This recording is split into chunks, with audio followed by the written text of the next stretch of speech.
You may have noticed that you are drinking less, and the people around you are drinking less as well. Is it purely your imagination, or has something actually changed? Well, based on the recent evidence coming out of the US, it seems that people are drinking less. We're going to look at the statistics, and critically, I'm going to explain to you why I think this is occurring. What is happening with you and everyone around you that would make such an impact in terms of what really is going on?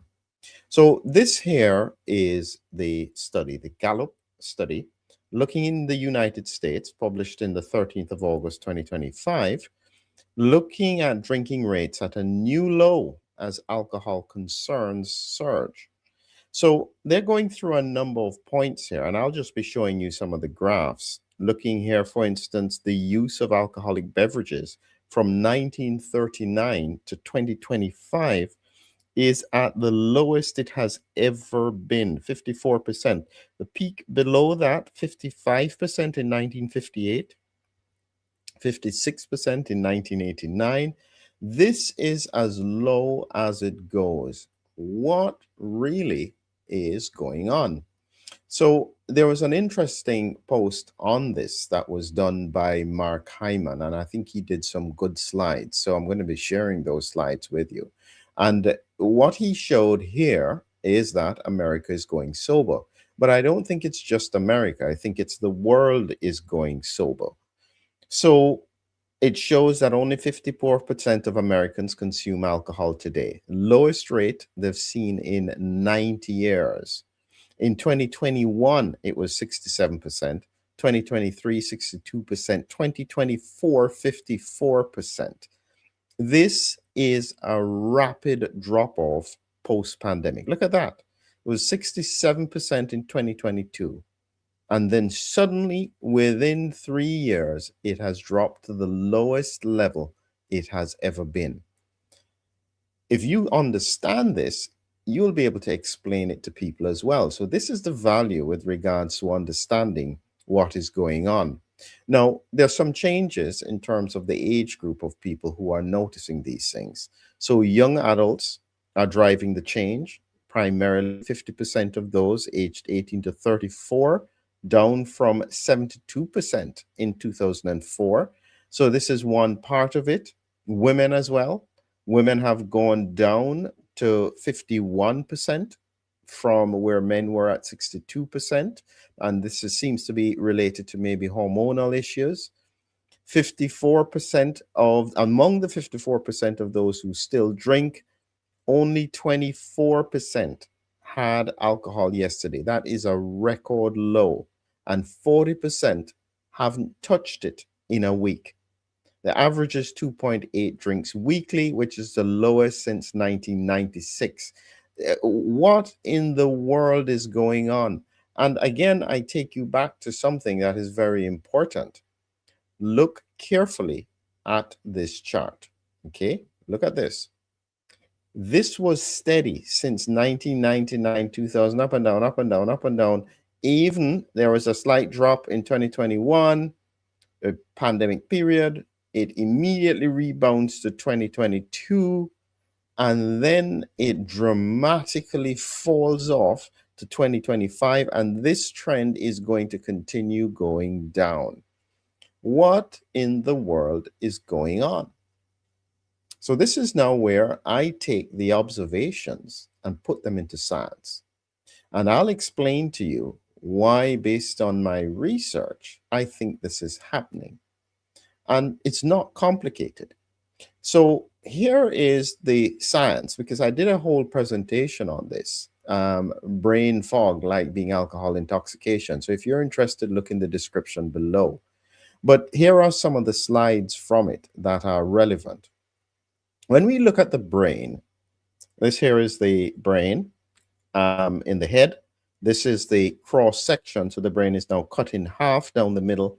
And what you have to look at is this area here. Now, this is the cerebellum, which controls the smoothness of your movements.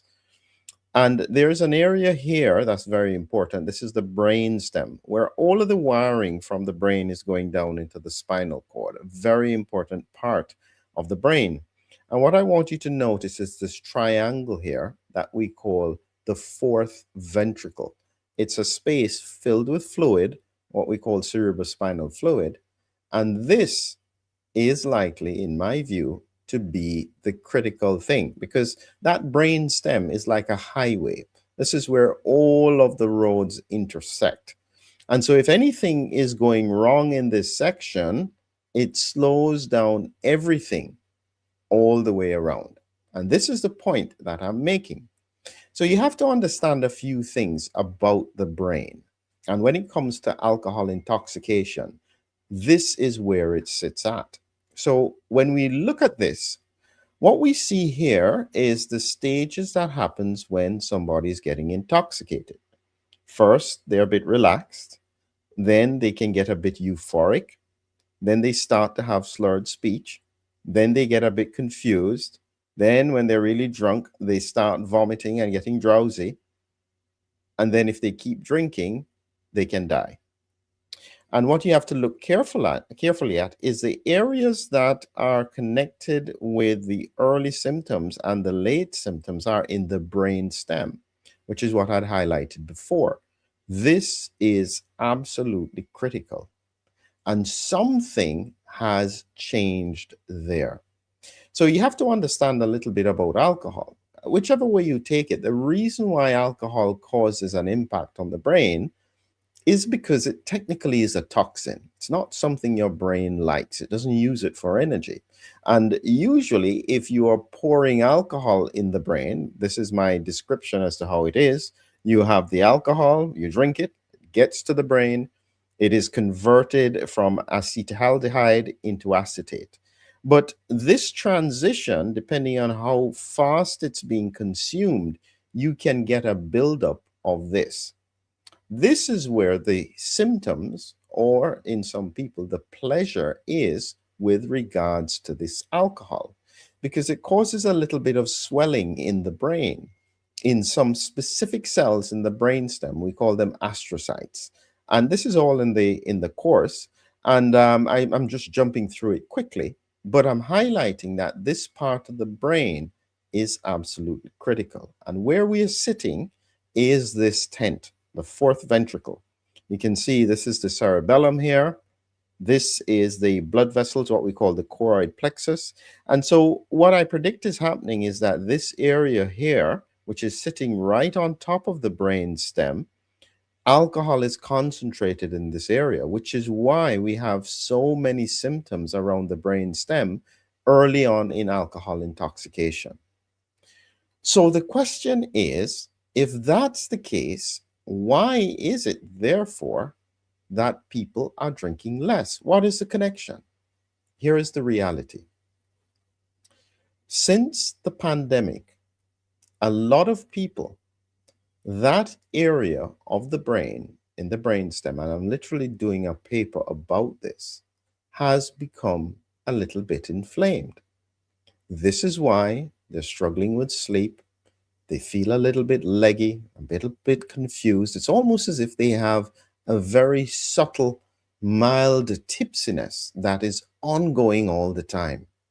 And if that's the case, their capacity to tolerate the alcohol impacting that part of the brain is already lowered. Additionally, for a lot of people, their liver is not processing as well. And so normally your liver will break down the alcohol.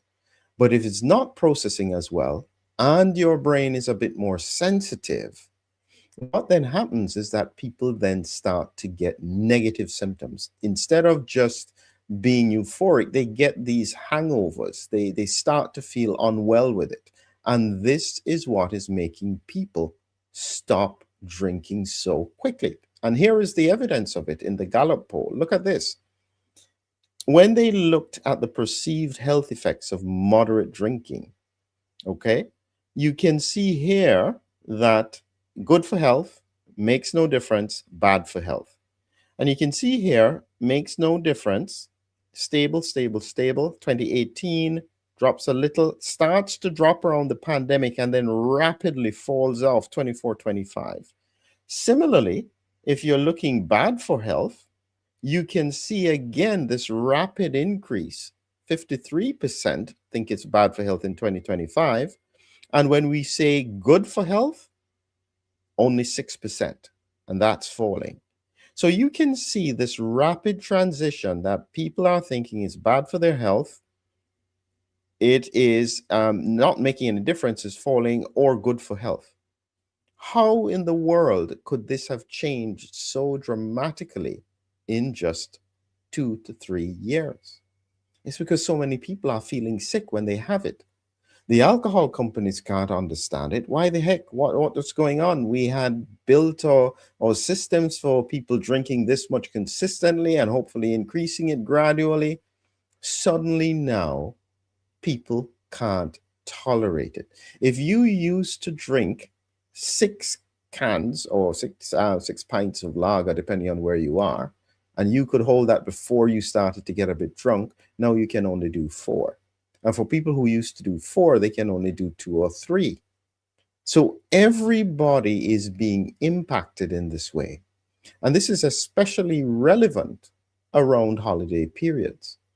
You need to help people and guide them to realize that the truth is they just can't handle the alcohol anymore. And I know what that feels like, because it's not that I don't drink. I know I can't handle alcohol. Give me 1 glass of wine and it starts to go to my head. I literally, clearly don't absorb alcohol. This has always been the case. For me, it's not any different now. But for those people who had never had that experience, who when they now drink start to feel sick, and even with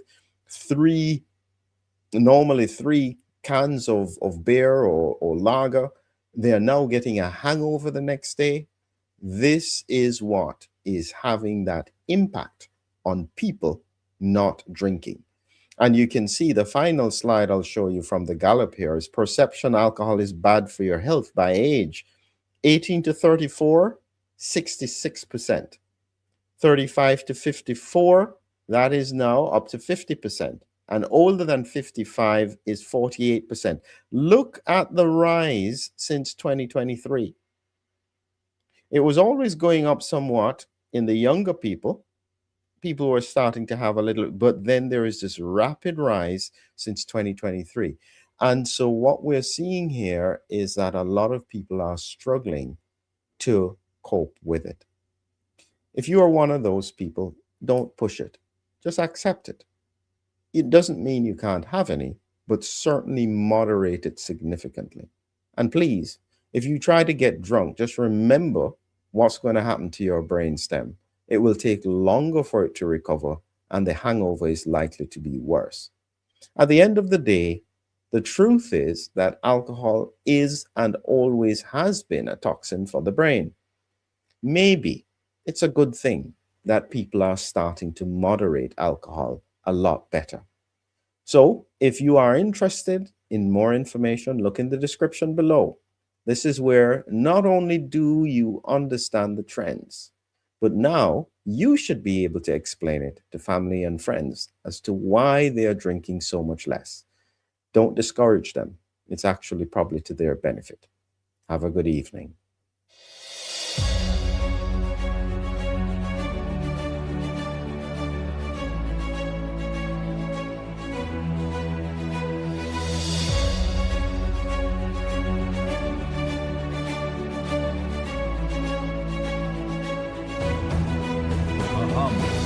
A hero, an immune adventure, Humming Heroes, your lyrical guide to the body's defenders.